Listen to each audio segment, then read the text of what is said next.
Okay, my name is Mattias Allring, and I am the Director of Strategic Innovation at Toyota Materials Handling. And I will talk to you today about our step-by-step approach to automation and the importance of the mantra, think big, but start small, and scale fast from there with the step-by-step approach. But before we go into how to automate, we should start to talk about why. Why should you automate your intralogistics? Well, that depends on you and your specific business logic. There are a number of typical themes of pains and gains that could each be relevant to you. They could be either a big thing or a small thing for you, depending on your business logic. But once you can quantify these, preferably in terms of money, then the collective value of this can be weighed against the cost of a potential solution. And that is how you calculate your return on investment. But doing that calculation isn't hard. That's simple math. The hard thing in this is to base it on the right assumptions, both on the problem side, but also on the solution side, and more on how to handle that type of uncertainty later in the presentation. But the stakes are becoming more than just money. It's becoming increasingly also a fight to keep the lights on. When we talk to our customers broadly about what keeps them awake at night, the one theme that's coming up at the top of the list again and again are challenges related to staff. Staff is one of the, if not the most mission-critical asset of most companies, yet the source of so much worry. So that begs the question, is what you are experiencing around staff shortages, is this just a speed bump, or is this the new normal? Well, the truth is that it's worse. We are in the early stages of a very ugly global trend that will go on for decades. What you are seeing here on the screen is a demographics graph of Europe. And how it works is that you take the volume of people in Europe and you arrange it along an age axis. Men to the left, women to the right. And the available workforce in Europe is the space between the kids at the bottom and the retired at the top. Do you see a problem with this graph? Let's zoom in on the side and look at the outflow from the workforce to retirement. And as you see, the graph is widening, and it's continuing to widening for another 30 years here in the outflow. That means that for every year, the coming 3 decades, more and more people every year are going into retirement. That rate is increasing, while simultaneously at the bottom, the inflow from kids to the workforce is diminishing. This is what inevitability looks like. Even if I had a magic wand that I could put a love spell on the youth of Europe and make them stop tick-tocking and start producing babies like it's the summer of 1945, that still would not have any effect on the problem for decades. The only viable way to approach this is to increase automation. We'll come to that. But the only conclusion that you can draw from this is that whatever you're experiencing right now is as good as it's going to get for decades to come. It's only getting worse from here. Let's have a look at how this trend is already affecting a nearby segment. I'm focused on intralogistics, but let's look at logistics on roads with lorries, truck drivers. Already today, there's 250,000 truck drivers missing. 7% of all positions are vacant. But what we also see in this graph is that this, according to the World Road Transport Organization, this is not a regional trend in Europe. This is a global trend affecting most advanced economies. Fast forward the time until 2028. and the problem Europe has now tripled. There's 750,000 truck drivers missing. Nearly every fifth truck will risk not having a driver. This will wreak havoc in supply chains going forward. The only viable way for society as a whole to react to this is to increase automation broadly across all industries. And intralogistics, which I will focus on now, still has a low degree of automation, has great potential to increase automation. And the technology is already here. This is lunch break at one of our customers. All the staff is in the canteen eating. Value is still created. Okay, so you consider starting investing in automation. What is my advice? Think big, but start small and scale fast from there with a step-by-step approach. And this is actually how we all learned to ride a bike when we were kids. Like this girl, her dream is to ride a motorbike down the Autobahn, but you wouldn't let her. That would be crazy. That's not how you learn to ride a bike. You start riding a bike in a safe place, on your driveway, on a really small bike, and she will make mistakes, she will fall over, she will hurt herself, but it's not dangerous. And she will learn from every bruise, and she will collect that knowledge, and she will get on a bigger bike.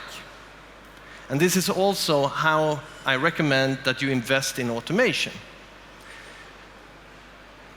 You need to start by making assumptions around the pains and gains that you have.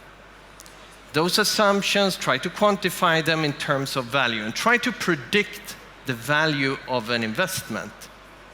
Then out of that big plan, you pick something small to start with, and you make a limited investment, and then you let that investment hit reality, and you measure the actual outcome. That actual outcome will lead to new knowledge that you didn't have before, that you then apply to your next investment.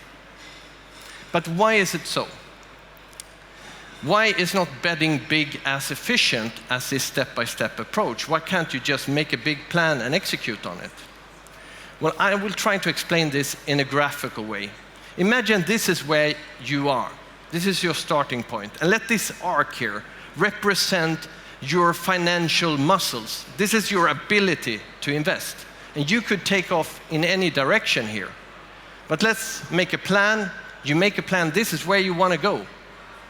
And then you execute on that plan, and you get there, only to realize when you have exhausted your resources that this is where you actually needed to go, and then delays and cost overruns to follow. The agile approach is different in that it still thinks as big, but you start smaller. You see the target more as a mere direction, but out of that direction, you pick something small to start with, and you get learning from it, and then you apply and do course corrections. But why is it so? It still doesn't explain why this is more efficient. And it has to do with knowledge. And knowledge comes in three forms. It's the stuff that you know. And it's the stuff that you know that you don't know. And it's the final category, the stuff that you don't know that you don't know. And if you venture into something new as a company, for instance, going into automation, that last category will be proportionally big. And that last category is a killer of plans. But when you do this in a step-by-step approach, you get to deploy something. And that what you deploy will run into unforeseen problems. Those unforeseen problems become known problems. Those known problems you will eventually solve. And that will result in experience and knowledge, and that you put in to your next investment, and so on. And this means that not only do you reach your destination faster, but you also do it in a more cost-efficient way. Think big, start small, scale fast. Up until now, I've only talked about the importance of reducing the risks in the real world by starting small and scaling fast with a step-by-step approach. But that doesn't mean you shouldn't think big. Dare to dream. Dreams are safe. Dreams set a strategic direction for your company and a motive to act. But dreams are also elusive. They're hard to collaborate around and test in the process of finding where you want to start. But what if it wasn't so? What if we, within the time frame of a normal business meeting, we could sketch out a dream of your future intralogistics? See it come alive from a piece of paper, a floor plan, adjust the flows, increase the requirements, and see what problems we run into, where are the constraints, etc., within the time frame of a normal business meeting. This has been our dream at Toyota for a long time, and now it is a reality. And this tool that I will show you now, the point of this is not what we can do with it. That's not the point. The point is how fast it is, and that we can do it together in a collaborative way within the time frame of a normal business meeting or even a Teams call. So we will take this floor plan and now we will make it come alive. So this can be a computer file or just a piece of paper. And what we will do now is to sketch a dream on top of it. And the way it works, and this will be really fast, is that we import it. In this case, we take a picture of it. Now we import it into the sketch tool, and now I start asking you questions. Where is inflow? Where is stuff coming into your factory? That's a blue. Okay, where does it need to go? That's a drop-off point. That's yellow. I'm dropping it there. Where can the trucks drive? That's a purple. This is where trucks are allowed to drive. Where do we want to store materials? Where are your racks? Okay, let's put some racks there. Let's copy-paste it into another rack. Let's copy-paste both of them so it's faster. Let's sketch out the driveway in between. Okay, where's the outbound? Where does the goods come out? Okay, here's a deep stack. Let's drop it there on top of the piece of paper. And now we should, now we need a charger too. These are electrical vehicles. Where can we put the chargers? Over here. Okay, let's put another automatic charger there and a third. Okay, let's see how it goes. Now we bring it to life. 1 minute. That's how fast we can sketch it out. This isn't a plan we should just execute. This is a plan where we can start testing our assumptions. On the value side, if we crank up the pace, how much equipment do we need? Where are the choke points? What's the expected performance out of this? And out of all this, we can see the performance in percentages, how much time is wasted on charging, do we need more chargers, etc. in minutes. But the purpose of this dream isn't to execute it. The purpose of the dream is to help us find the promising start. So now it's time to zoom in on a promising start. And I just found this simple flow. It's a stacker that's just picking up pallets from a conveyor and putting them in a deep stack. Very low technical risk, very simple, but probably a very good return on investment. But it's still an investment. What if we could make this even easier? Since we sketched this up together and we found this promising start, what if we take away the investment and package this as a service instead? Enter Swarm Automation Go. So when we find a simple flow like this, we can offer this as a service. So that means we take the investment, we make it work, we do the commissioning, you only pay for the service of having it, and if after 6 months you don't want it anymore, you can cancel the service and we decommission it for you, free of charge. Okay, this is Swarm Automation Go. That's a starting point. But what is Swarm Automation? This is a term that you will hear from Toyota a lot going forward, and I will explain to you what it is. But first I want to explain why we are doing it. So, and it has to do with reducing the complexity of a warehouse. So everything that is doing something in a warehouse needs to get its instruction what to do from somewhere, and that somewhere is usually the VMS system. But as we increase automation and we add more and more assets to move pallets around, we are increasing the complexity of it. And as we are increasing the complexity, also the bills from the software companies and the consultants responsible to get all this complexity to work, that also grows. But what if it wasn't so? What if more was not more complex? Is there a way that we could take away the complexity and make the outcome more than the sum of all parts? And we are turning to nature for inspiration here. So, in nature, being more individuals in a population isn't necessarily a disadvantage. It can be turned to an advantage. Swarms of fishes use this for survival.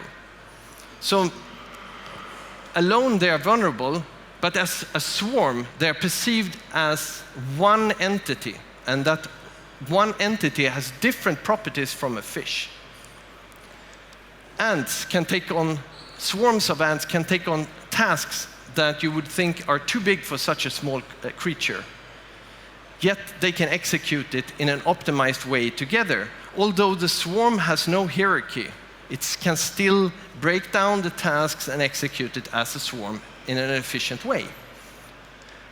Swarms of bees, they can take on complex tasks where the bees break down the work and specialize on different tasks. And that way, the outcome of the swarm becomes more than just a sum of all the bees.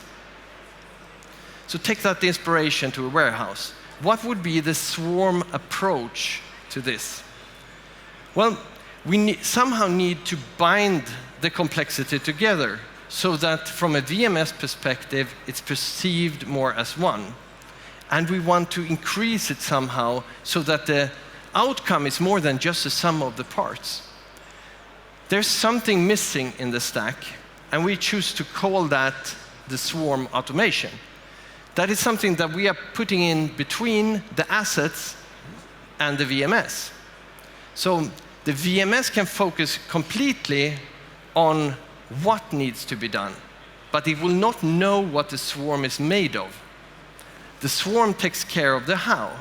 This way, integration is much simplified and cheaper because the VMS can focus on what it's best at, whilst at the same time, the swarm has a much higher level of intimacy with its members. It knows exactly where each equipment is. It knows exactly the capabilities of all the equipments. And this way, it can optimize the outcome.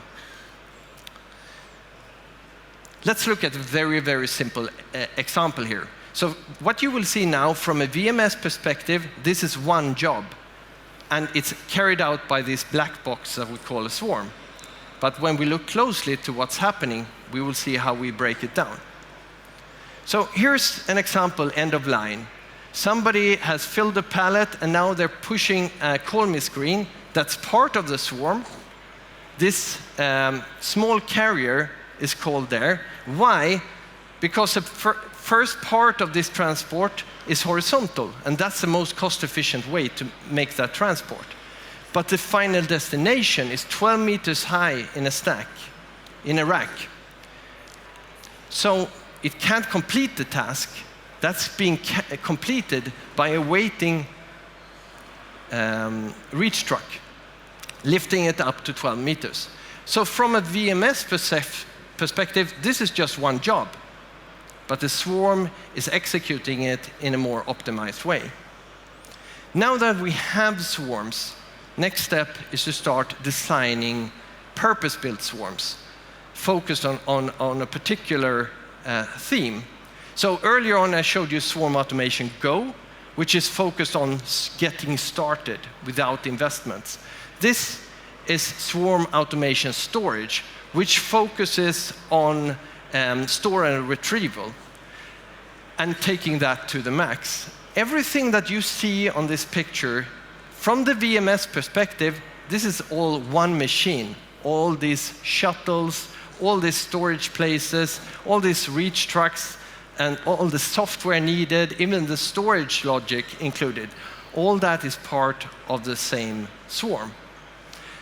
Carrying out the VMSs, all needs in terms of store and retrieval. Okay, to summarize my presentation, I've talked about the mantra, think big, start small, scale fast with a step-by-step approach. When it comes to thinking big, I've shown you how we can contribute with the SketchUp tool to quickly sketch out your dream and get a sanity check of where the opportunities are and help you pick the small thing to start with. Start small. There we can contribute with Swarm Automation Go, a way to take away the need for investments, and we offer automation as a service. And then scale fast. This is where Swarm plays an important role, because even if we only deliver one truck to you, we will always package it as a swarm. That means that anytime you need to scale, we just pour in more vehicles and capabilities into that swarm, and the swarm grows. But all the integrations are there from the start. That means you get higher flexibility and a faster way to scale. That's the end of my presentation. Thank you very much.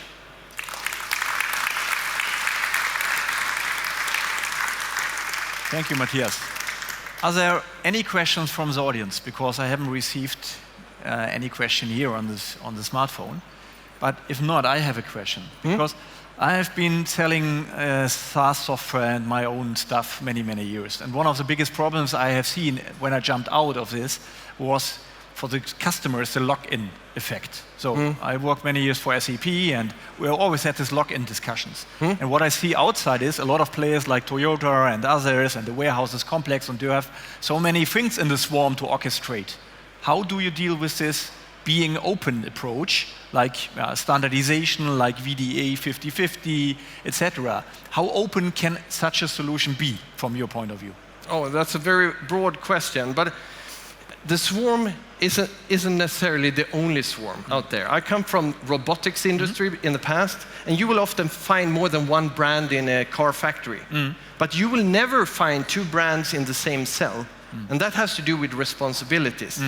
So each vendor and each system integrator will be responsible to carry out one type of task, one type of flow in the factory.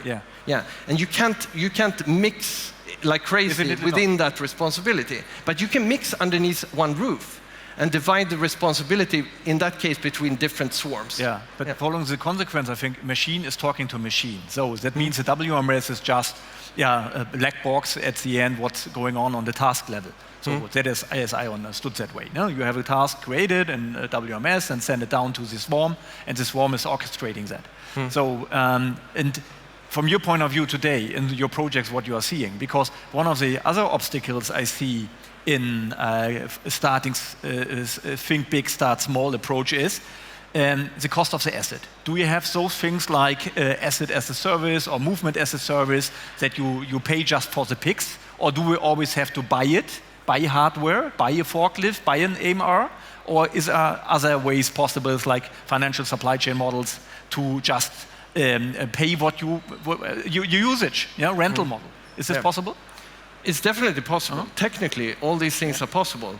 It's a matter of how mature is the market to do it like that. I think taking the step from buying CapEx to buying OpEx is already there, a huge step. The Germans, we don't like it. We buy the stuff, keep it 20 years and then getting some new stuff somewhere. Other countries, it's easier. But how do you feel it? Is it more coming now in Europe? Or I definitely think this is more coming. And also opens up new opportunities to share the value between the vendor and the buyer.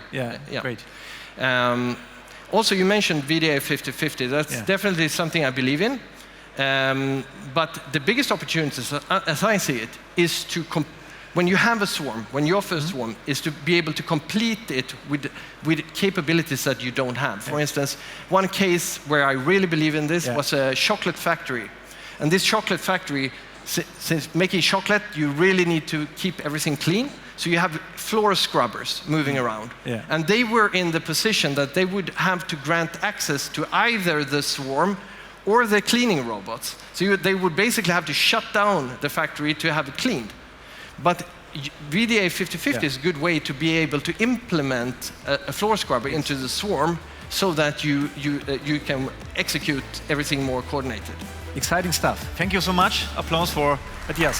Thank you.